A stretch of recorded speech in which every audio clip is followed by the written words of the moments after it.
And happening now, the search for answers in the case of Livia Smith enters its third month. Smith was found dead in the road near her East Nashville home back in February. Metro Police have not been able to identify the cab driver who they believe was the last person to see her alive and could hold answers about her death. Good evening, everyone. I'm Bob Mueller. And I'm Samantha Fisher. New tonight, a new regulation just passed within the last few hours could save people from a similar fate. News 2's Joseph Pleasant is live in downtown Nashville tonight with the latest details. Joseph?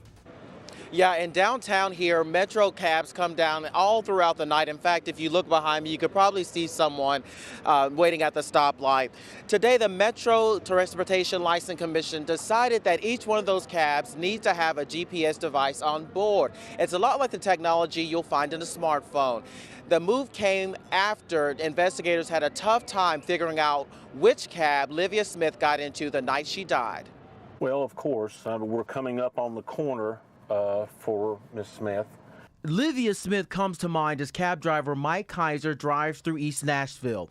Smith was found dead about a block from her East Nashville home in February. She was last seen getting into a taxi cab. That cab and its driver have still not been found. Well, we realized that we required manifest that tells us where those people were. It's pretty easy to just not write something down. Thursday, the Transportation Licensing Commission decided to require all authorized cabs in Metro Nashville to be equipped with GPS tracking. That's around 700 vehicles.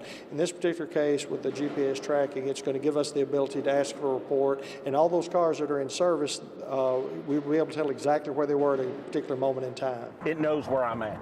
I can't lie to it. I can't tell it, oh, I'm up in Goodlettsville. It's technology Kaiser already has on board.